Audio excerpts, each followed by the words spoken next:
सबसे पहले अंकल को थैंक यू इरशाद शुरू करने के लिए।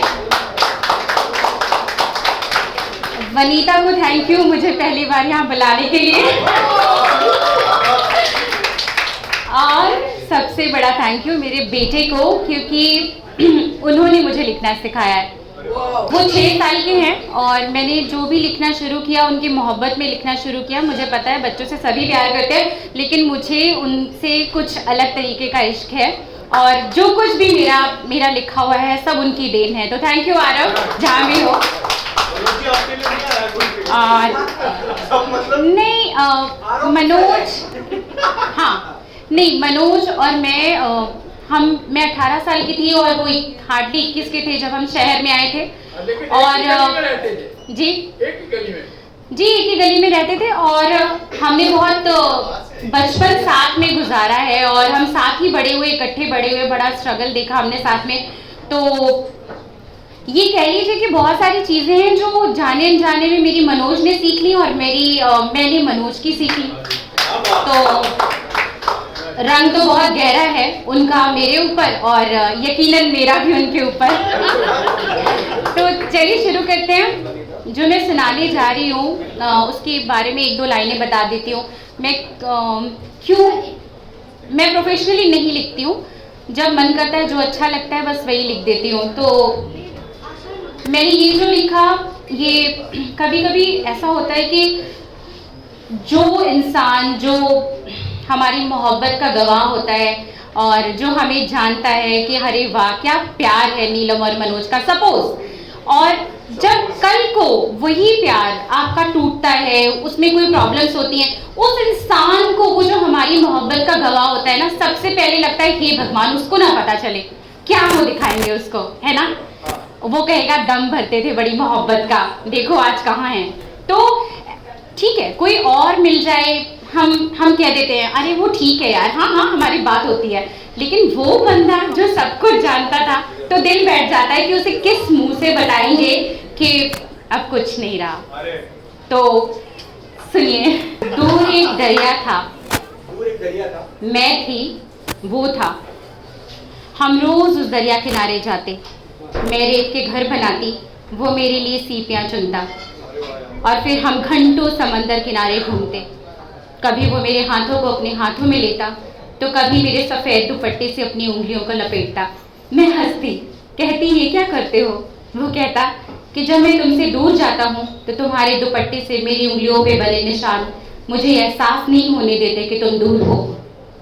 एक अरसा गुजर गया, वो दरिया किनारे नहीं आया। मैं रोज आती हूँ, रेत के घर बनाती हूँ, पर कोई सीपियाँ चुनकर मेरे लिए नहीं लाता। किसी की उंगलियां अब मेरे दुपट्टे से नहीं खेलती। मैं घंटों अकेले चलती हूँ, कभी अपने हिस्से का तो कभी उसके हिस्से का। मैं घंटों अकेले चलती हूँ, कभी अपने हिस्से का तो कभी उसके हिस्से का, ताकि रेत जब समंदर से मिले तो कभी ना बता पाए कि मैं अकेले हो गई हूँ। जानती हूँ गुमराह कर रही हूँ समंदर को, पर उसे कैसे बताऊं जिसे खुदा माना था वो पत्थर निकला। कैसे बताऊं उसे कि जिन आंखों में उसके प्यार की चमक थी अब उनमें चमक तो है पर आंसुओं की। नहीं बता पाऊंगी। जानती हूँ गुमराह कर रही हूँ समंदर को, पर समंदर हमारे प्यार का गवाह था, हमारे प्यार का गवाह रहे, यही अच्छा है। मैं रोज ऐसे ही चलती रहूंगी, कभी अपने हिस्से का तो कभी उसके हिस्से का।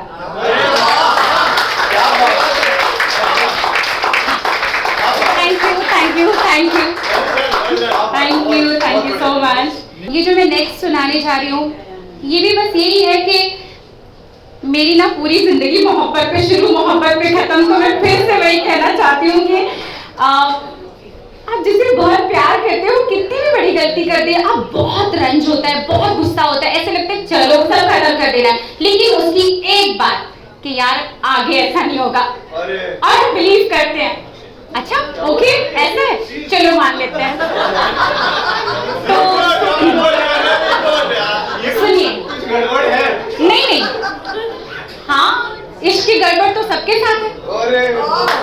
कोई हम हमारी जिंदगी बिना इश्क के है ही नहीं। हम पहले अपने जो भी हमारा लवर होता है उससे इश्क करते हैं, हम उसे हस्बैंड बना लेते हैं, फिर हम अपने बच्चे से बेपनाह इश्क करने लगते हैं। और मुझे तो आज भी मैं नींद में होती हूँ और आरव को जब मैं लोरियां सुना रही होती हूँ तो उसे क्या नहीं कह रही होती, मैं उसे रांझा भी कहती हूँ, मैं उसे रब भी कहती हूँ, मैं उसे दुनिया भी कहती हूँ, मैं उसे बेटा भी कहती हूँ। तो हालांकि वो बहुत छोटे हैं, मेरी इतनी बड़ी बातें नहीं समझ पाते, लेकिन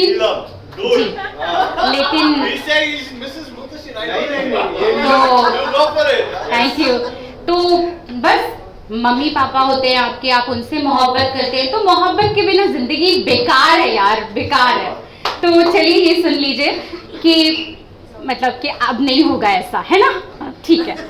सोचती हूँ चली जाऊं, कभी ना लौट के आऊं, सोचती हूँ चली जाऊं, कभी ना लौट के आऊं, पर उसका बोलना एक बात कि अब ऐसा नहीं होगा मुझको रोक लेता है। बड़ी मायूस हूँ उससे, बहुत टूटा है दिल मेरा, बड़ी मायूस हूँ उससे, बहुत टूटा है दिल मेरा, पर उसका बोलना एक बात कि अब ऐसा नहीं होगा मुझको रोक लेता है। अच्छा चलिए अब यहीं से खत्म करेंगे। ये जो मैं आपको सुनाने जा रही हूँ ये मैंने पिंक देखी थी, अभी हाल ही में फिल्म देखी थी। तो मैं जब बाहर निकली तो मुझे लगा कि बस कुछ लिखना चाहिए यार, अभी ना को स्पेशली हमारी जो ना है कि हम ना कर रहे हैं, नो मीन्स नो।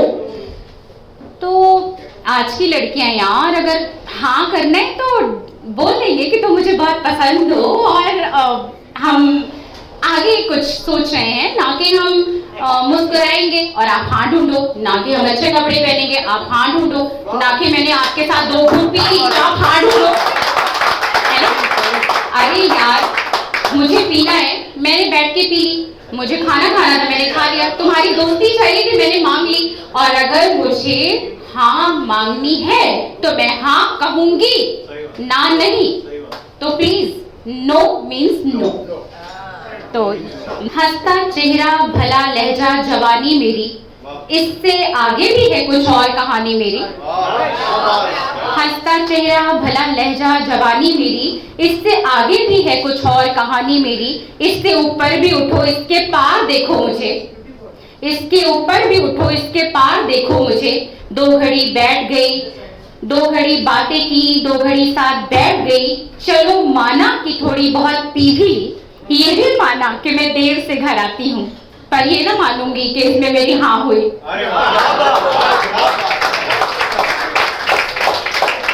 2 बातें की, 2 घड़ी साथ बैठ गई, चलो माना कि थोड़ी बहुत पी भी ली, ये भी माना कि मैं देर से घर आती हूँ, पर ये ना मानूंगी कि इसमें मेरी हाँ हुई।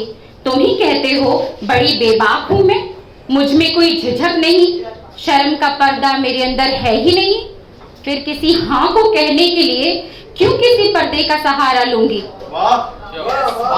फिर किसी हाँ को कहने के लिए क्यों किसी पर्दे का सहारा लूंगी। हंसती आंखें, मीठी बातें, सजना सवरना मेरा जिंदगी जीने का अंदाज भी हो सकता है। Thank you thank you thank you thank you thank you thank you. हंसती आंखें, मीठी बातें, सजना सवरना मेरा जिंदगी जीने का अंदाज भी हो सकता है। इससे ऊपर कुछ और ना आका जाए, मेरी ना को बस ना ही समझा जाए।